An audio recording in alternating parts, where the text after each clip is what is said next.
बिस्मिल्लाहिर्रहमानिर्रहीम। अस्सलाम वालेकुम। क्या हाल है आप सबका। मैं हूँ मारिया अंसारी। आपके अपने YouTube channel Maria Ansari food secrets में आप सबका बहुत ज़्यादा वेलकम है।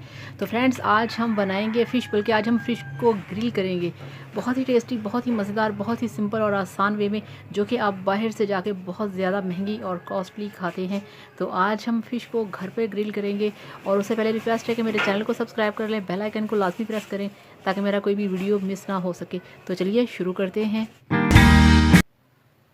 तो 2 दिन हो चुके हैं, हमने इसे मसाला लगा के फ्रीज़र के अंदर रखा हुआ था, इसे फ्रीज़ किया हुआ था। तो आज 2 दिन के बाद हमने इसे निकाला है और आज हम इसे ग्रिल करेंगे। ये देखिए आप। और सबसे पहले हमने इसकी कटिंग करनी है इस तरह से। बहुत ही आपके पास शार्प होना चाहिए नाइफ़ आपका। तो इस तरह से कटिंग करेंगे और अब हम इसको ग्रिल के अंदर इसकी फिटिंग करेंगे। और साथ में रखेंगे पोटैटोज़। ये आप देखें, इस तरह से पोटैटोज़ के स्लाइसेस रखेंगे साथ में। और जनाब ये देखिए, आपने इसको गैस के ऊपर करना है।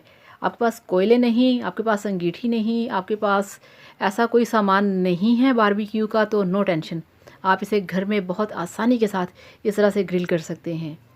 ठीक है। तो ये किचन में मैं नहीं हूँ, भाई काम कर रहा है, ठीक है ना। ये भाई आज आपके लिए वीडियो बना रहा है। तो इस तरह से देखें, सब चीज़ों को ग्रिल के अंदर लगा के हमने बहुत स्लो फ्लेम पे पकाना है। ये आप देखें, बहुत नॉर्मल फ्लेम आपने रखना है और इसको बहुत ही आपने स्लो फ्लेम पे पकाना है, तो बहुत मज़े का कलर आएगा।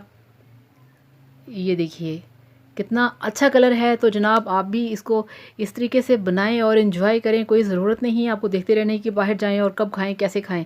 तो ये देखिए माशाल्लाह कितना इसका ज़बरदस्त, इसका कितना टेस्टी कलर है, कितनी टेस्टी लुक है इसकी। तो आप भी इस तरीके से घर पे फ़िश को ग्रिल करें, मज़े करें, एंजॉय करें। और फिर मुझे बताइए कि आपका ये फ़िश कैसे ग्रिल हुआ। Thank you so much. Bye bye. अल्लाह हाफ़िज़। वीडियो को लाइक करिएगा, चैनल को भी सब्सक्राइब करिएगा। अल्लाह हाफ़िज़। Bye bye.